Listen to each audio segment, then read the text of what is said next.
guys, it's Blake again.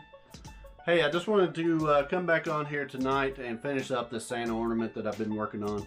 Tonight I'm going to cut in the fur of the hat, the tassel on the side where the ball is, cut in his eyes, his mustache, separate the mustache from the beard, and get him all ready for some paint. He'll end up looking like this. So stay tuned so that you can see how I did it. Just want to say thanks again for liking and subscribing to my channel. Thanks for those who have bought me a coffee. That banner is up there if you'd like to click on that and help me further this channel. And tune in the next time. I'll plan on coming back and painting this guy so you can see how I do the paint. Thanks again for joining me, and I'll see you all soon. Thank you all. Alright, what I want to do on this ornament today is I want to go ahead and establish the eyes. That'll be the first thing that I do, and if you'll see here, I went ahead and drew in the beginning stages of the eyes. So what I did is I poked in a dot right here in the very corner of this eye, and I've come over here and I've poked in a dot right across from it to try to line those up so that there's symmetry in the eyes. The next thing I'm going to do is I've started here on this eye. I go up about not quite to the middle of the eye, and then I'll turn it and go down twice as long as that first line was, so it'll come down and kind of out, and that line should be about as twice as long as the first line was.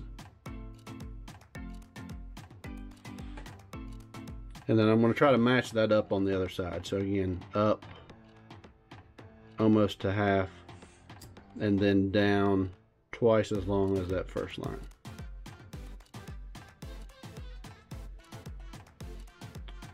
Like so. And what you can do, a little trick, is you can turn this over and look at it upside down and see if it kind of looks like that it matches up. This comes out a little further and down more than this one does.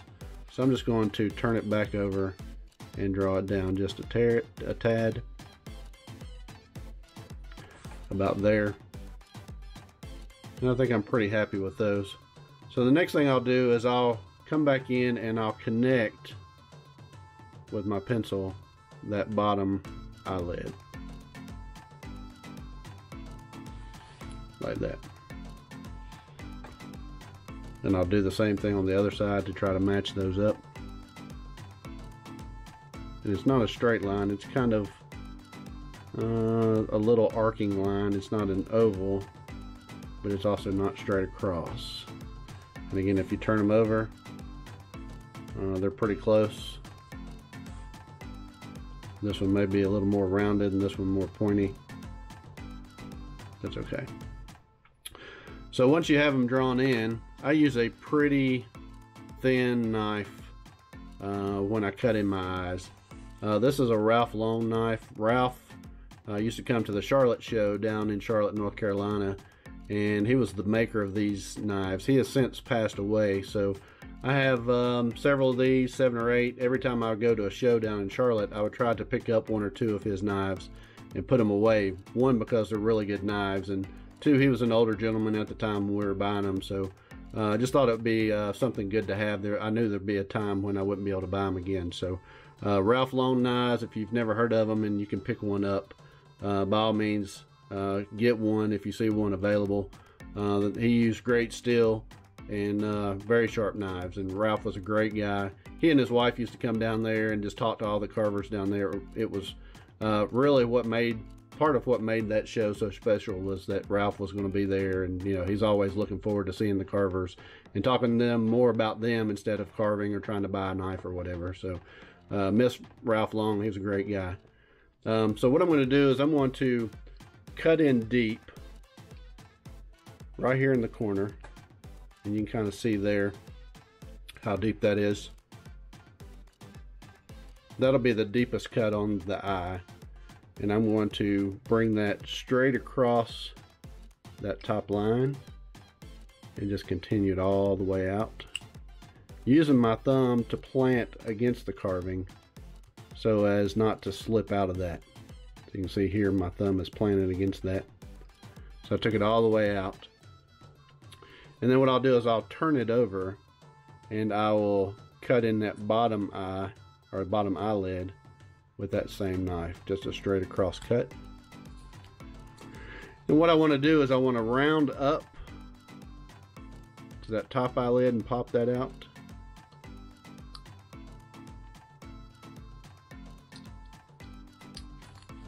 Turning it over and rounding. And then doing the same on the bottom, round it down.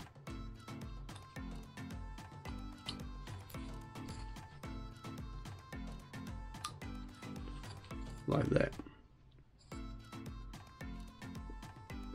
And again, I'll do the same thing on the other side. So top eyelid first,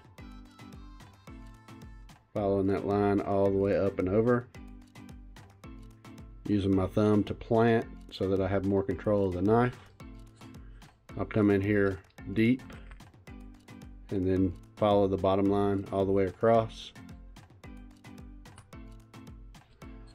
There again, using my knife to round to the bottom eyelid. Turning it over if I need to, round down to the bottom eyelid, and then back up to the top. And what you're wanting to do is you're wanting to accomplish kind of a rounded mound of wood in there, which will be the eyeball once you paint it. So there's the eye.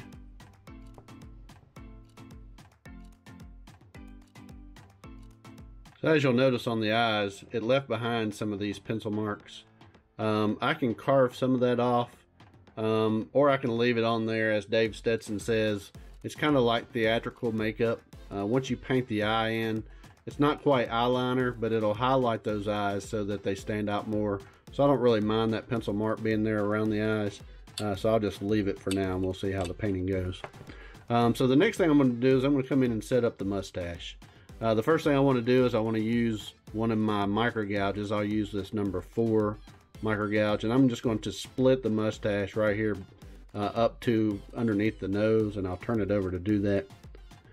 I always cut a little different. I don't do a push cut. I actually hold it in my palm and kind of cut it towards me like that, just because I have better control and I'm less likely to cut myself. So not everybody has to do it that way. It's just the way I do it. You'll see people do it all different ways, but that's the way I make my cut on that. You'll see there that it's left the wood hanging there, so I'll just use my knife, come underneath the nose, pop that out, and that separates the mustache. Now before I cut in the hair, what I want to do is I want to use my number 9 gouge, and I actually want to go ahead and thin down this bottom part of the mustache. What that'll allow me to do is to cut in some triangle cuts, which will create what looks to be like tips of hair. So I'm going to use my number 9 gouge, and I'm going to come in at an angle and just cut those in like that.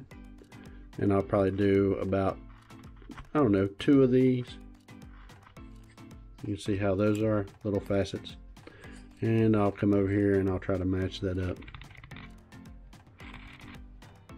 If you don't cut these triangle cuts in, it causes that wood to break off. So there's a tip for you. If you'll thin that down some first, like that, and then once it's thinned down, then you can use your knife and come back in and cut your triangle cut. So the next thing I'll do is I'll come in and I'm just going to come down and I'm going to cut a triangle, and I'll undercut that and pop that out. And you'll see there how that creates kind of a little sharp hair like tip there. Make sure to clean that hole out.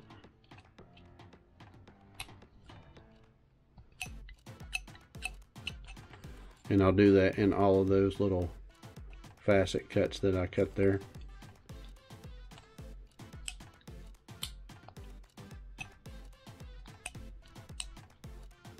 Again, trimming some of this wood back underneath the mustache so that the mustache stands out. You'll see there how I did that. Doing the same thing on the other side.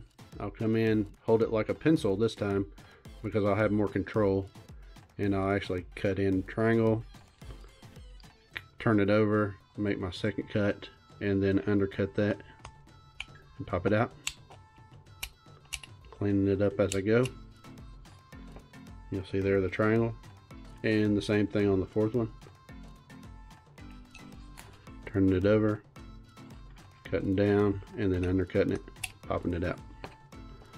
So there you can see the tips of the mustache. And now once that's established, I can use a gouge and cut in the hair. Now when you cut in the hair of a mustache, you got to think about the flow of the hair. How does it flow? Well, it always flows up to the nose, or in other words, from the nose out to the outside.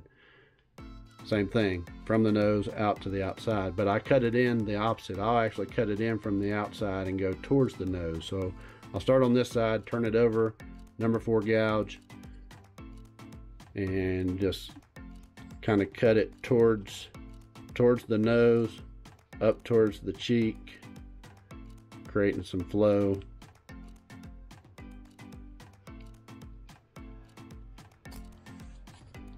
You see there how it flows up to it.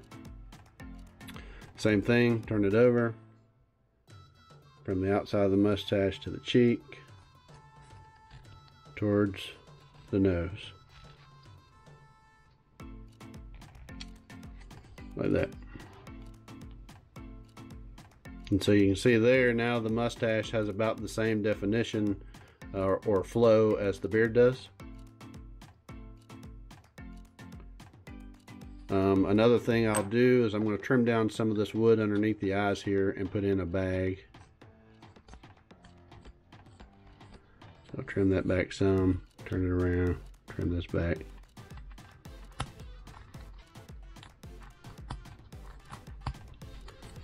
Like that, thin that down.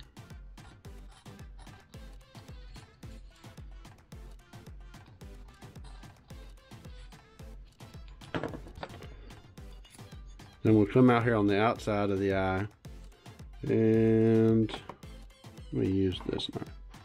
I'm going to cut in a triangle in the outside corner, and that's just going to create a shadow.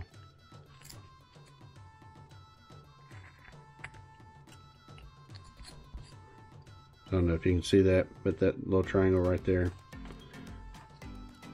Again, sometimes when Santa squints or smiles, he's got a little wrinkle that ends up being right there in the outside corner, and you can represent that by that little triangle that you cut in right there. And then I'm going to use the same gouge.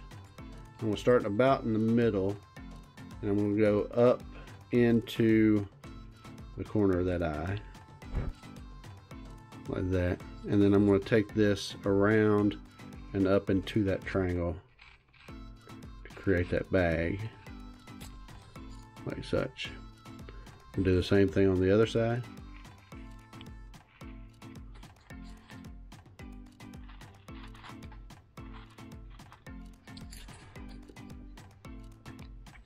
And then I'm going to use my knife and relieve wood underneath that bag to make the bag stand out some.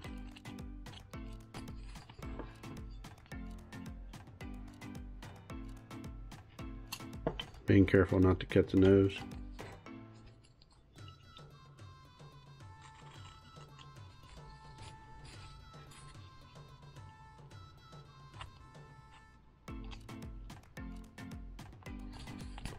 Like that. Then you can always come in with a V-tool and put in some wrinkles on the outside of the eyes, which are kind of like smile lines, squint lines. I usually just throw in a couple like that. Flip it over, same thing, like that. Now the next thing I want to do is I want to create some texture in this hat. So there's a couple of different things you can do. You can leave it flat. You could cut some big facets in it like this, and what happens is the light bounces off those facets and creates a little bit of texture. You can do it that way. You can just make some shallow gouge cuts. I like to use a gouge, again the number 4 micro gouge, and do kind of a cross hatch pattern, but it's going to be a cross hatch pattern of a bunch of little gouge cuts, and what that does is it creates a lot of texture in this hat. So it's a lot of small cuts, turning the piece. There's really no rhyme or reason. You're not really cross hatching it, but you're kind of cutting across.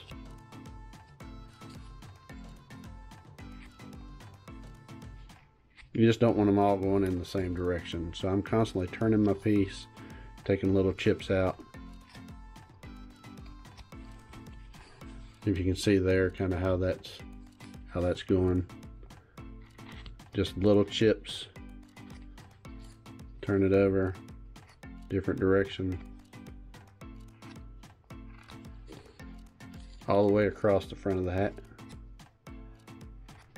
And just don't get carried away and carve them all the same direction. You want to constantly turn, twist, cut, change direction, carve down, carve across, carve up.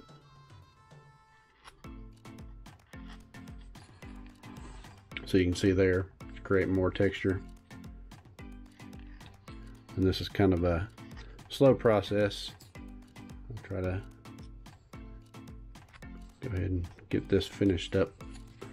And again, what I do, once I get all of this cut in across, I will actually go back and cut some deeper and break some up. Because again, there's plenty of wood underneath the wood that you're cutting there, so you can always go deeper. What it does when you paint is it creates little shadows and facets, little places for colors of paint to get stuck down in, which creates some of the realism that you're looking for.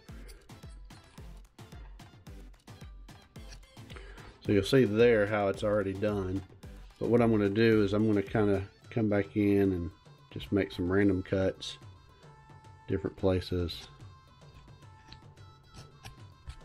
Really no rhyme or reason to it, just to give it some texture.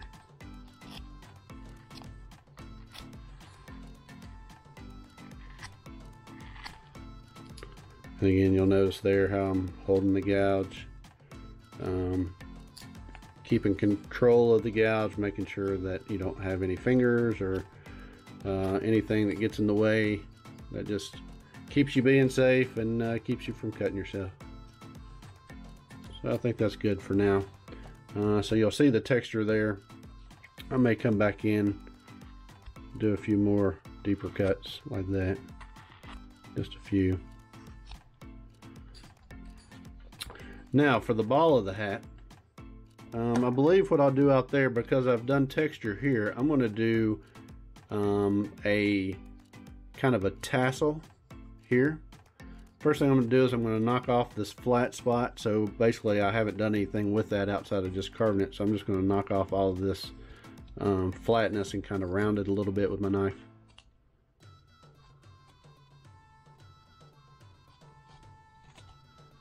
Like that. So you can see there it's not flat anymore. And then I'm going to take my V-tool and I'll start at the top.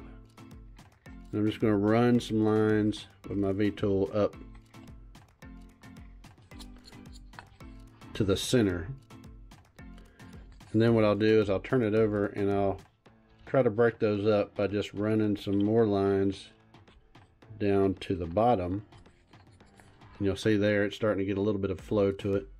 And so the next thing I'll do is some of this space where it's not been cut, I'll try to come in between those and cut in some more V's. And again, it just creates texture. It kind of gives it some flow. It makes it look like it's a tassel. And I'll use my knife to come back in and clean up some of these cut lines as I go. The main thing is you always want to try to carve clean so that you're not having to come back after you're done carving and clean up the whole piece before you paint it.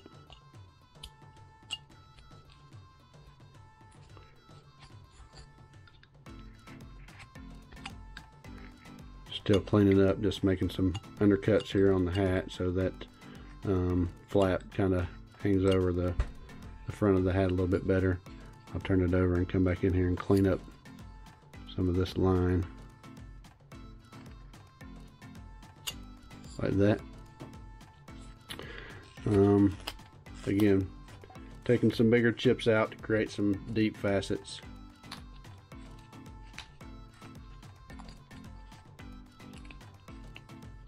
Like so.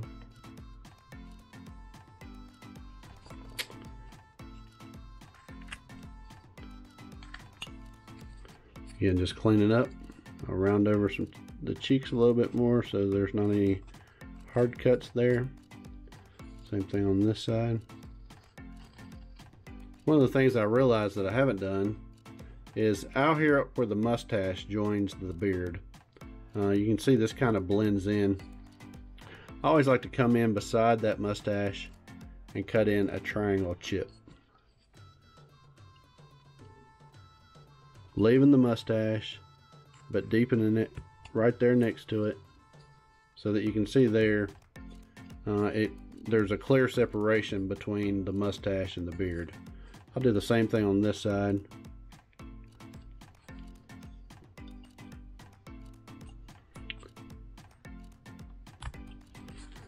Being careful not to cut through that wood, because at this point where you've carved the hair in, it's gotten kind of thin.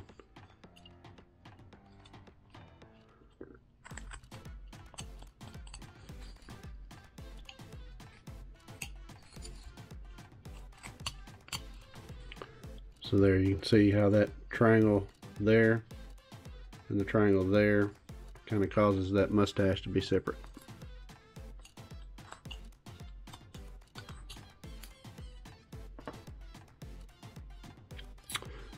As for the eyebrows, that'll be the only other thing that I have to do. I'm going to round this one up some.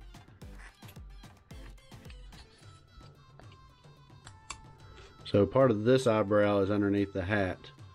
This one you'll be able to see the whole thing, but above the eyebrow it needs to be tapered back to the hat because the eyebrow is not that big.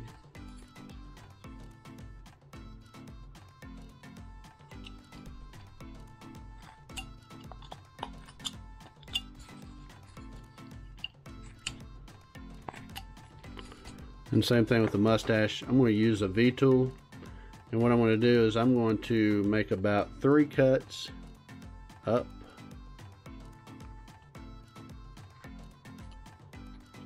and then some cuts going out to the outside.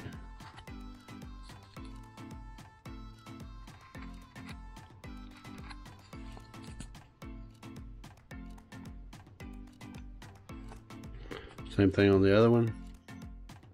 3 cuts up.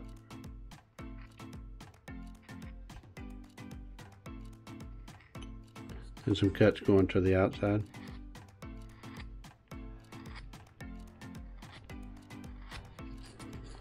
Now on this side, I'll come back in and clean this up.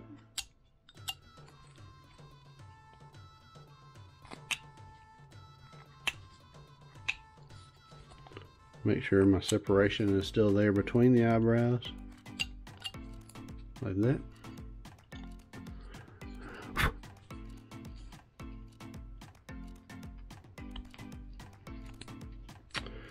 And he's about ready to paint.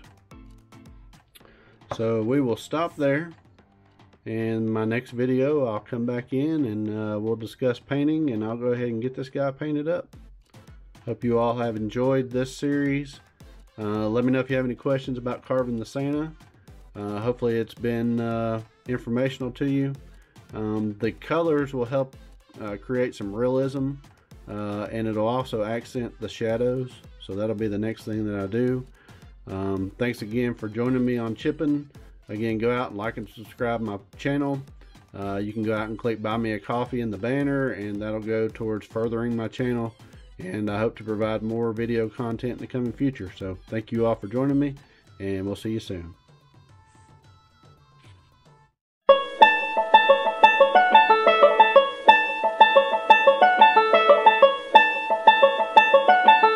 got me straight tripping, boo.